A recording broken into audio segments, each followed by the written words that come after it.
Jeffy just said Rand is ready, and I said, oh, I know he's ready. He's ready for more than this interview. He's ready to be the president of the United States. Senator Rand Paul is with us, and we want to talk. He's releasing his budget today, but we also want to talk to him a little bit about the path to citizenship that he talked about yesterday. Welcome to the program. How are you, sir? Pretty good, Glenn. You know, that with that intro music, people are going to think you're hip if you're not careful. Well, I know. No, believe me. Then they see me and they're like, no chance, no chance. Senator, let's talk about, first let me talk about your immigration reform plan because, you know, I personally think I can hear in this reasonable stuff. We are not going to be able to deport, you know, but that doesn't stop self-deportation. And you've also said we're not going to deport, but I won't even talk about a path to citizenship until the border is secure, which I think is totally reasonable. Help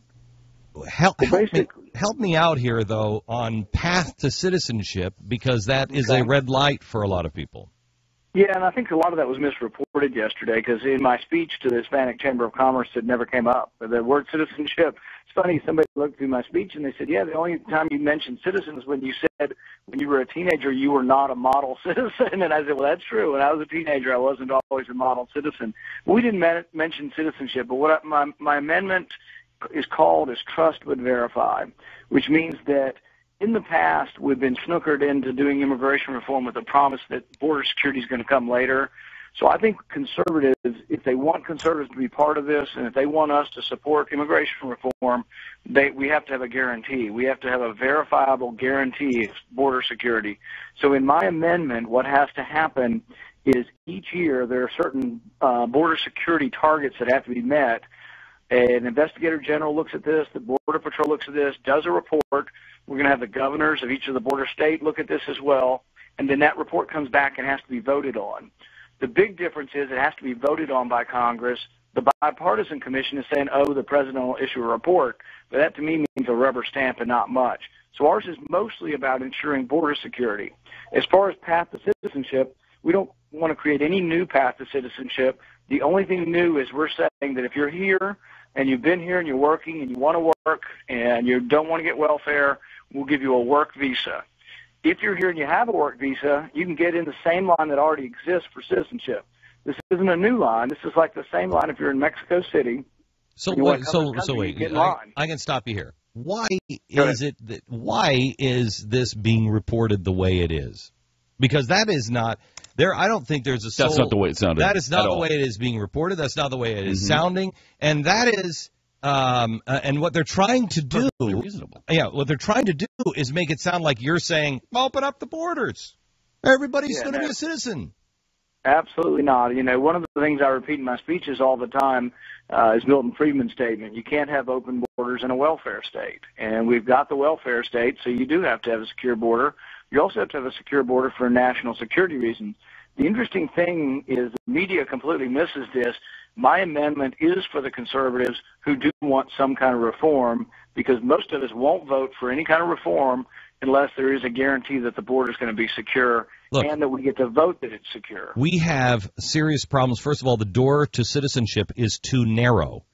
It's not that it's open. They're coming through the windows, not through the door. So the door is too narrow. We have to make the path to citizenship to come in to this country from another place easier because we want new people to come. It replenishes us and it makes those of us who have forgotten what it's like to be an American or what an honor it is to be an American. It refreshes that. It's important. But nobody trusts anybody in Washington on the border because they all say they're going to do something and they don't. And here's an example. Most of the people who are here illegally because legal immigration is not working. 65,000 work permits were given for agricultural workers, but 1 million workers came in to pick crops last year. So to make that work, you've got to fix the agricultural work visa program. But the biggest thing I enjoyed about my speech yesterday is I got to recite some poetry for my wife. There's a poet by the name of Pablo Neruda. He has a poem that says, if you forget me.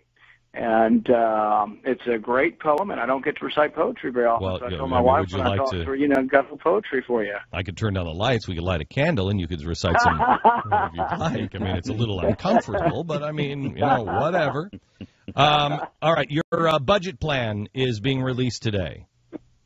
Yes, we're going to balance the budget in 5 years. We do it by downsizing government, basically sending a lot of powers and money back to the states, and the responsibility for education, which has always been a state function, send it back to the states. That's half the time, by the way, of Paul Ryan's plans, which is great. But so, how much are you cutting from the budget now? Well, hang on, just let me preface this.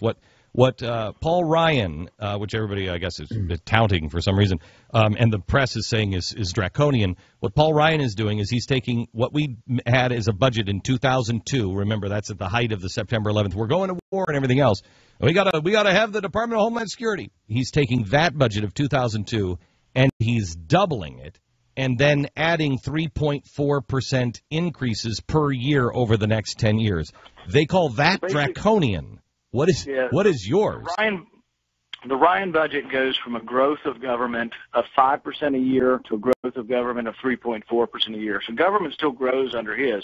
In ours, we go ahead and eliminate some departments. We eliminate Department of Education, most of Department of Energy, most of Department of Commerce. So hold on. Wait. Hold on. Talk me into this just a little bit. I'm barely undressed. My gosh. Let's start again. Lower the lights. You don't need poetry. We are starting with the Department of Education, and then we're going where? Sexy man, where do we go next? What we do is we take a lot of things, like Department of Energy. I kind of figure that some of the richest people in the world, the Kennedy family, the Kaiser family, don't need loans from the federal government. So I think the Department of Energy loans to Solyndra and BrightSource and all these millionaires who are getting loans from the government, why don't we just eliminate that? Oh, my gosh. Why don't we eliminate the plane trips where we're sending corporate CEOs around the world to make business deals for them when the average CEO makes about $7 million a year? Why does the American taxpayer have to fly them around on U.S. government jets? Okay. All right. Now where? Go ahead.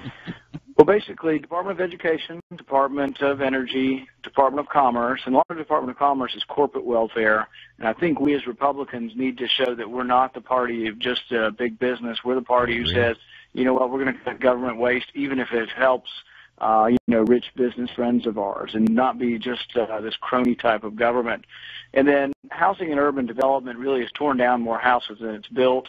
The government can be involved, but I think at a local level, probably Habitat for Humanity has done more for building houses than HUD has done in its entire existence. Is there more? I mean, you had me at hello. I'm fine here. Is there more? Well, we go ahead and we fix Social Security and Medicare. How? We do it by means testing, gradually raising the age, and then with Medicare, we allow every senior citizen to have the same health plan that Congress has. And by doing that, it saves $1 trillion over 10 years, and it also allows us to have a sustainable entitlement program. It basically fixes Social Security for 75 years. And then if that's not enough for you, Glenn, we have one more thing. We do a flat income tax of 17%, which gives a $600 billion stimulus to the economy and allows for, we estimate somewhere between 8 and 12 million new jobs. So flat for everybody, all incomes? Yeah, there'd be an exemption for the first $50,000, so there still would be a graduated income tax in the sense that those who make 50 or less wouldn't pay an income tax, and then those above that would be paying 17%. But if you exempt your first 50, if you're in the moderate middle class to upper class, let's say you make 200, you're paying 17% of 150. I so will really tell you that very reasonable rate. If this would have been Romney's plan, we would be calling him president today. This is between what you just said about immigration and what you're saying here. Yeah, I personally don't think you're going to get slaughtered in the press. You're going to get slaughtered by the progressive Republicans. You're going to get slaughtered by everybody. Anybody, because look at how many people lose their power here. I mean, this is the kind of thinking that America needs. If you don't want to be Cyprus and you don't want to be Greece and you don't want to be Egypt in the end, this is the kind of thinking that has to happen. This would the real problem, turbo. The reason why we're not getting to this is so many Republicans are trapped into this idea that tax reform has to be revenue neutral.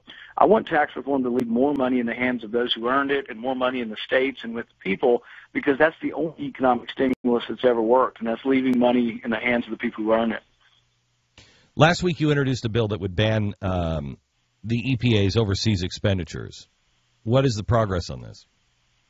We haven't gotten very far on it yet, but we are in favor of it. I think we spent $25 million in China last year with the EPA money, so your money. But we do a lot of wasteful things around the world, and the EPA being overseas is just one of the ridiculous things we do.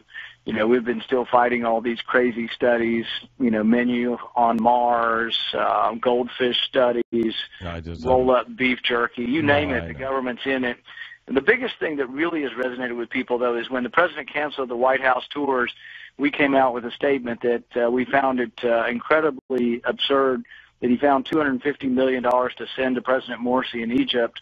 At the same time, he can't have White House tours. Oh, you know what? I have to tell you, though. I mean, if we don't have White House tours, I mean, quite honestly, I'm not excited about sending my kids to Washington to see any of it anyway. They can learn about it probably better than me by going, from me than going to any tour right now. All of Washington is a sewer system, it feels like at times.